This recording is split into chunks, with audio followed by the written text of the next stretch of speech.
2026 সালে জাতীয় নির্বাচন। এই নির্বাচনের সাথে জড়িয়ে আছে বাংলাদেশের ইতিহাসের চতুর্থ গণভোট। কিন্তু প্রশ্ন একটাই, এই গণভোট হ্যাঁ ভোট দিলে আসলে কি হবে? এটা কি শুধু রাজনৈতিক স্লোগান, নাকি সত্যিকারের অর্থে রাষ্ট্রের কাঠামোর সূচনা? এই ভিডিওতে আমরা আলোচনা করব, এ সম্পর্কে বিস্তারিত জানবো। চলুন শুরু করা যাক। প্রথমে বোঝা যাক গণভোট মানে কি। গণভোট হলো এমন একটি প্রতিক্রিয়া যেখানে দেশের জনগণ সরাসরি একটি নির্দিষ্ট প্রয়োজনে মতামত দিতে জানে, হ্যাঁ অথবা নাতে। বাংলাদেশে আগে তিনবার গণভোট হয়েছিল এবং প্রতিবারই ছিল রাষ্ট্র কাঠামোর পরিবর্তনের সাথে জড়িত। 2026 সালের নির্বাচনের সাথে প্রস্তুতি গণভোটের মূল প্রশ্ন হলো রাষ্ট্র পরিচালনা বর্তমান কাঠামো নিয়ে।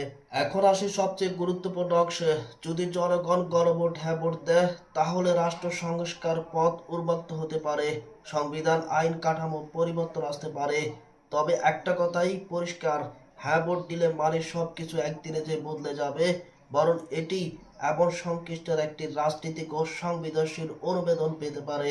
অনেকে বলছেন গণভোট শব্দটা কি শুধু রাজনৈতিক স্লোগান?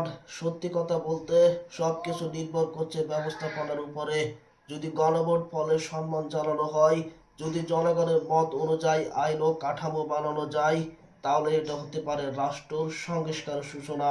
আর যদি তা না হয়, রাজনৈতিক আলোচনা।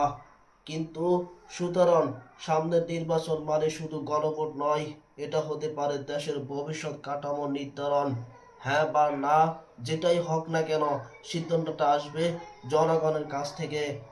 আপনি কি মনে করেন এই গণভোট কি সত্যি পরিবর্তন আনতে পারবে? মতামত জানাতে ভুলবেন না। ভিডিওটি ভালো লাগলে লাইক দিন, শেয়ার করুন, আর এমন ভিডিও পেতে চ্যানেলটি সাবস্ক্রাইব করে রাখুন। ধন্যবাদ।